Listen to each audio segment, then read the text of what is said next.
listening to I Am Refocused Radio with your host, Shamaya Reed. This show is designed to inspire you to live your purpose and regain your focus. And now, here's your host, Shamaya Reed.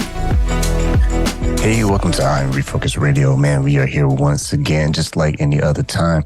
We have another special guest for y'all today. Today, we have an amazing guest, John Brink. He is going to tell us a lot about his life story and business. And you can go directly to his website, jonabrink.com.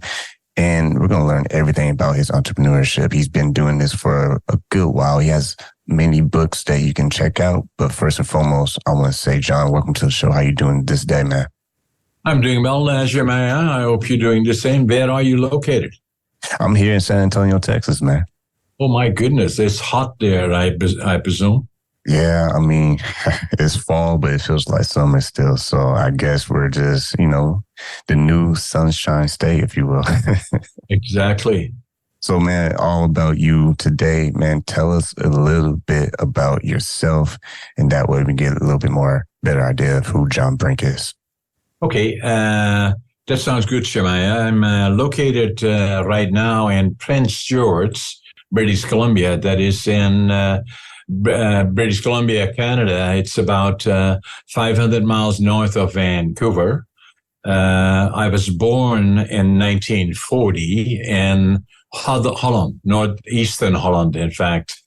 And that was during the time of the Second World War, when it just started. Holland got invaded by the German army, and my dad was drafted into the Dutch army in April of 1940, and it took us 5 years. We didn't know if he was dead or alive. The last time they saw him was in Rotterdam before it got bombed. So I had one sister, 1 year older, brother, 2 year older, and it was a tough go. I still remember from the time that I was 5 years old that we were liberated by the Canadian Army, April the 12th, 1945. The winter 1944-1945 was called the Hunger Winter. Things were very, very difficult in Holland. It was a record cold. There was no food, very little things to eat. The kids, myself, my sister, my brother, we would go with gunny sacks into the railroad yards every day to pick up anything edible and burnable. And I still, even at that age, being close to 5 years old, I still remember every day, still have the feeling of hunger and cold and anxiety, because the bombers were always overhead, daytime, nighttime bombing. And we saw far too many things that we should not have seen. So it was a tough go. The other part about it was that the Canadian Army liberated us. As I said, it made such an impression on me that I always knew from that point forward I wanted to go to Canada. Not if, but when. I tried to go when I was 17. My parents wouldn't let me then I was drafted into the Dutch Air Force, and for a little more than 2 years, Special Forces, and then worked in the lumber industry in Holland for a couple of years, and then finally my dream came true, and I decided to go to Canada. And with one suitcase, 2 sets of clothes, left Amsterdam with $150 with the dream of building a lumber mill in British Columbia. Now, for your guests, they know British Columbia is obviously Canada, the western side of Canada, lots of timber here. That's where the opportunities were in regards to the forest. I arrived in Vancouver, July 1965. Couldn't speak the language, couldn't speak English, didn't know a soul, didn't have a job. Talked to somebody in the immigration department, which was a German fellow actually, and I could speak some German, and I told him what I wanted to do is build a lumber mill, and he said, Prince George, 500 miles north, that's where they're building lots of mills and pulp mills, and that's where the opportunities are. On the bus I want, and maybe give me my sign. And on the bus I want, on the Greyhound, Vancouver to Prince George was about 12 hours. And when I came off the bus here in Prince George, late July 1965, I had my suitcase, 3 books, 2 sets of clothes. I counted my money 3 times. I had exactly $25.47. And I had the dream of building a lumber mill. But first I had to find a job because obviously I had no money, and started as a cleanup man, then became a lumber piler, and then gradually, fairly quickly, was very ambitious, worked as long as I could stay awake, became a supervisor and a superintendent, and then within 2 years I bought into a little sawmill, stayed in a motel, bought a motel, could barely speak English at the time. And then within 5 years thereafter, I started a company called now the Brink Group of Companies with 3 employees and $25,000. So now, about 50 years later, we have a large lumber company with 3 lumber companies. We are the largest warehousing company in northern British Columbia, and we are in real estate, residential, commercial, and industrial. And you have a very great resume, because to be able to do all that and to deal with what you had to deal with growing up in World War II, and also you found out at a certain age that you had ADHD. And I think we can tap into that right now. At what age did you find out that you were going through that? Yeah, I had, PTSD, and as well as the inner child was something that really affected me, and got counseling for actually in my late 50s for the inner child. But PTSD was very much part of me. Yeah. So you had PTSD and ADHD, is that right? And yeah, I didn't find out that, Solomon, that I had ADHD until I was 57. Wow. By pure coincidence here in Prince George, I walked into a store, mm-hmm. I opened a book, and the book title was Driven to Distraction. I still don't know why I opened the book. And it was a book about ADHD. I had no idea. And then when I started reading it, I said, oh my God, that's me. So I bought the book, wrote in the book in Dutch. Now I finally know who I am, so, and obviously since that time,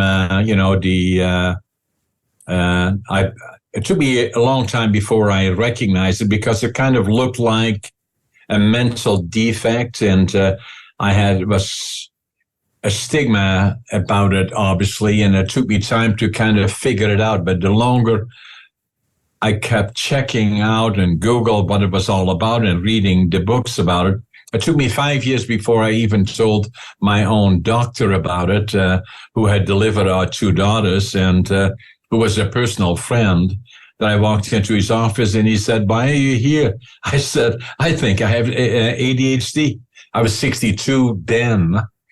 And then, it was not until 5 years ago, should I show the books? Not until 5 years ago that I started writing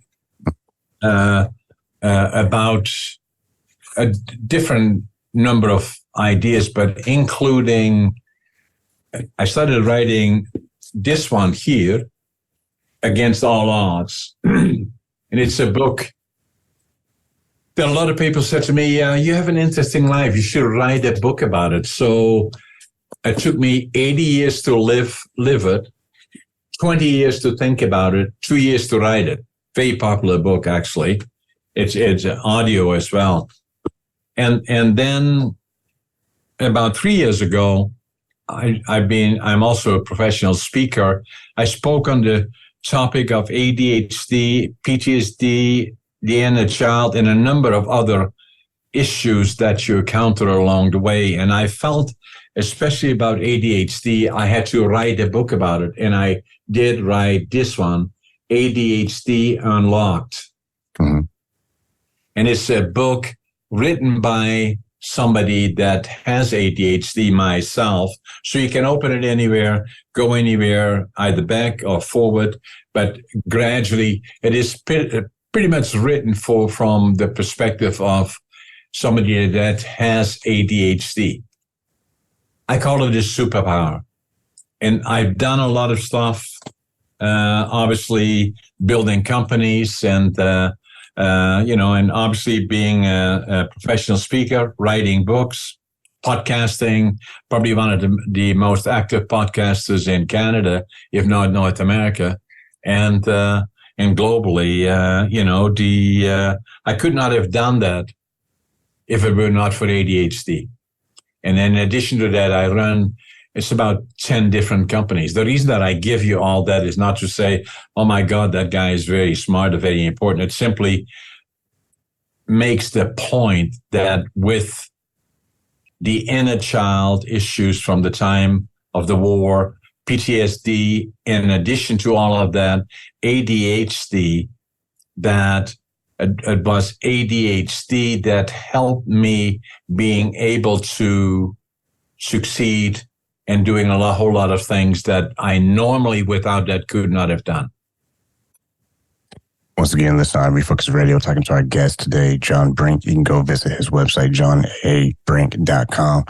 And to your point, you've been through a whole lot, but you still beat the odds. And I'm kind of taking the first book that you kind of talked about, Against All Odds, how attitude, passion, and work ethic leads to success. When you look at how you were able to move to Canada, start from the bottom, work your way up the ladder, and end up having your own business, multiple businesses, and scaling those businesses up. And you're now giving back to communities with books and speaking engagements and paying it forward. How important is it for people like yourself who are able to have this much success to pay it forward to those who can be where you were years ago, still trying to figure out life and trying to figure out their purpose? Is doing precisely what you're doing, Shemaya. Am I saying your name right, Shemaya? Yes, sir. Mm-hmm. Yeah. The key is to listen to people like you are doing on your podcasting, or people like myself that are podcasting. I podcast On the Brink by John A. Brink, and speak a lot of times about those issues in particular. And and then for me, it took a long time before I understood. I was not very good academically. I failed grade 3 and I failed grade 7 3 times. And where they pretty much say, although my parents were very, very good people, but they pretty much say, well, what are you going to do with this guy? Send him to the mentally challenged school, or should we get him a job? So they got me a job in a furniture factory, and I loved always lumber.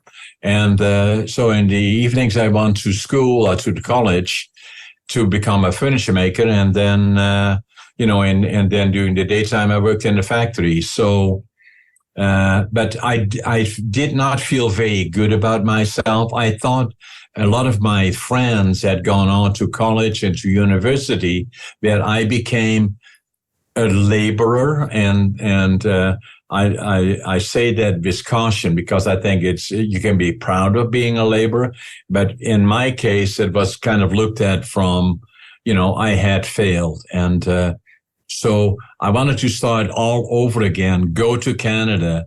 And that took till, as I said earlier, I was 57 until I found out I had a classic case of ADHD.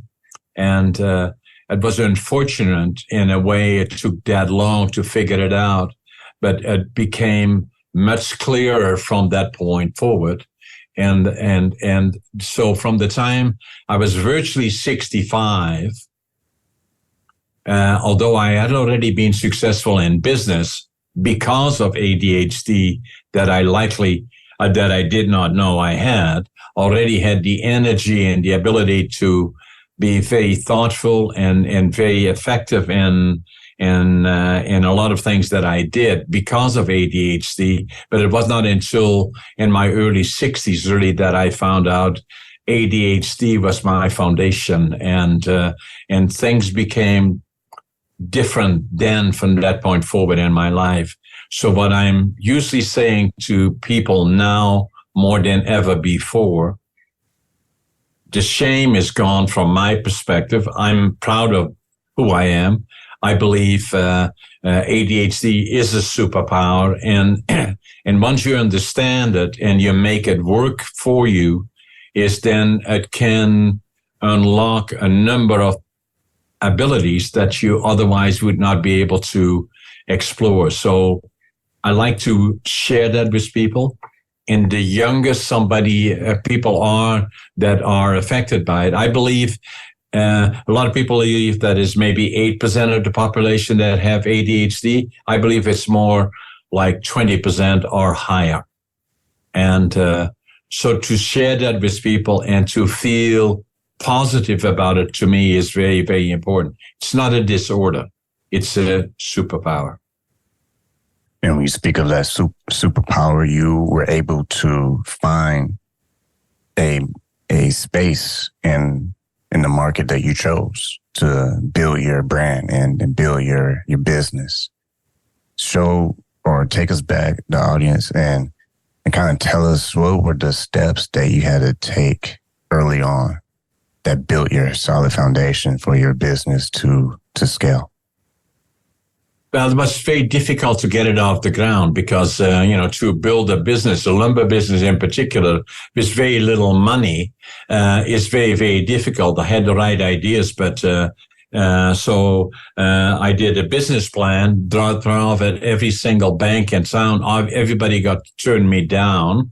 Not because of my ideas, but simply saying, they needed equity in the business. And so it took me time until I had focused on two banks in particular, and later part, one bank.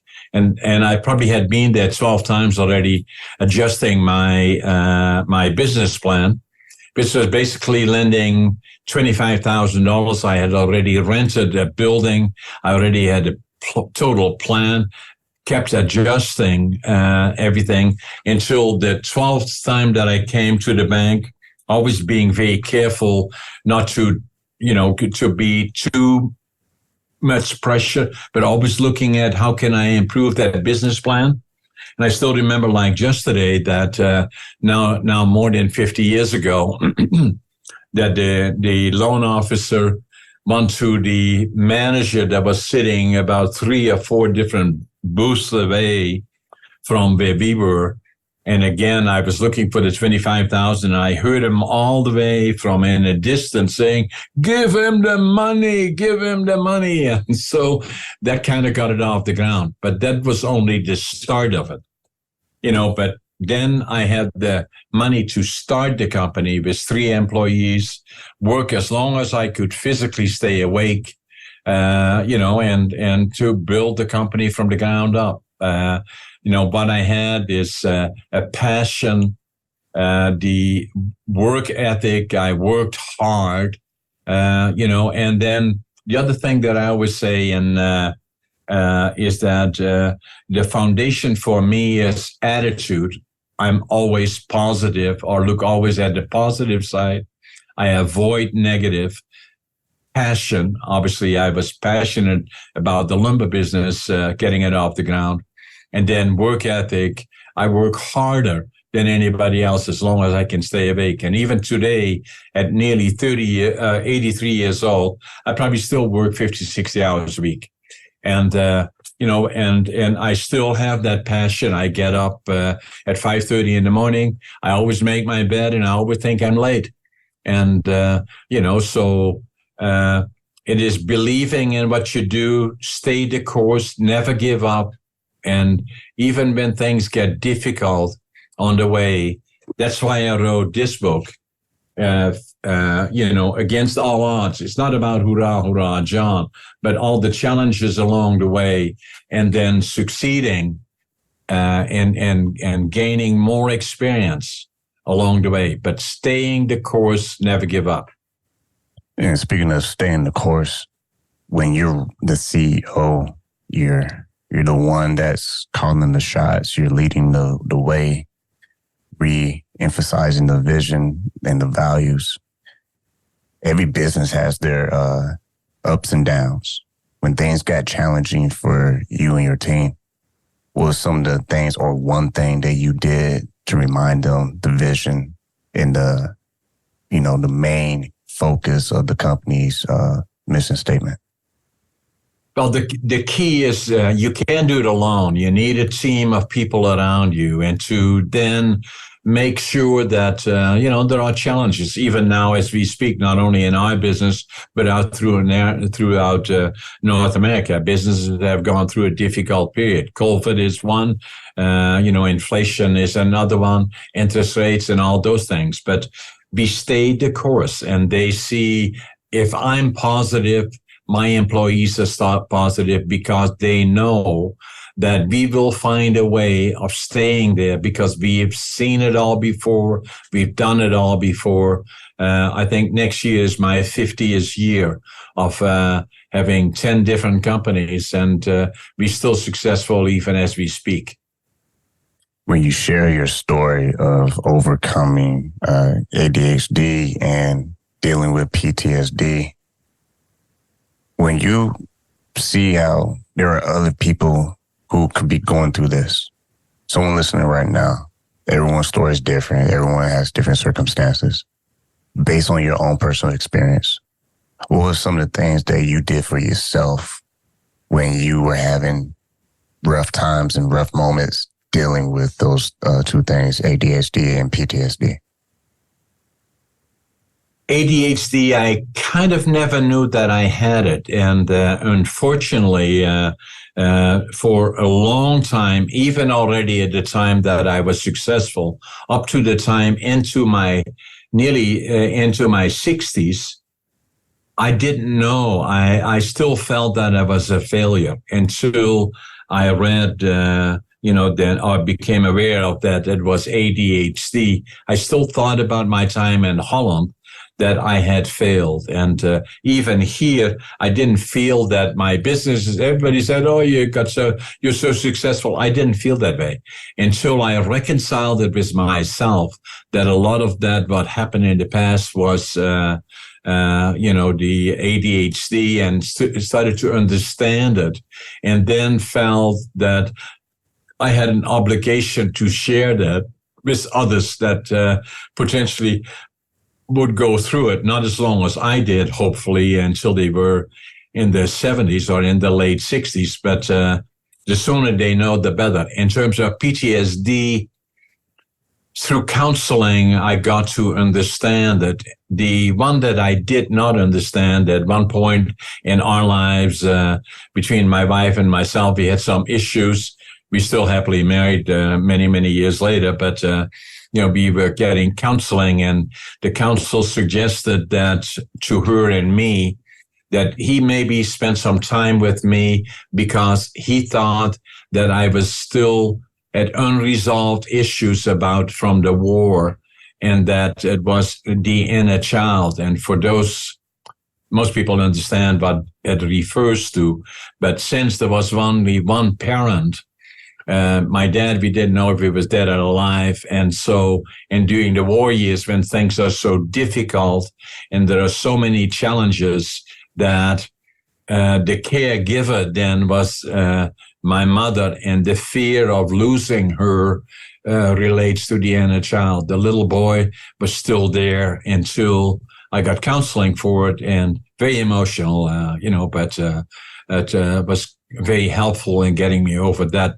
burden, Once again, listen to I Am Refocused Radio, talking to our guest today, John Brink. You can go to his website, jonabrink.com. Man, we literally have like a couple minutes left, but before we let you go, when it comes to the lessons that you learned over time, I'm sure even to this day, you're learning more lessons.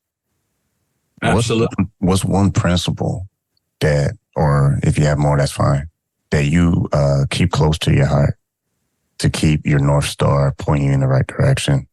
Attitude. I stay positive. I work hard. I'm very aware that my body is very important. I try to exercise, stay healthy, diet, and all those things. But underlying it is attitude. Be positive. Stay the course. Never give up. And then give back. Be respectful of others and give back to your community. Be aware of the culture. Be part of that. And,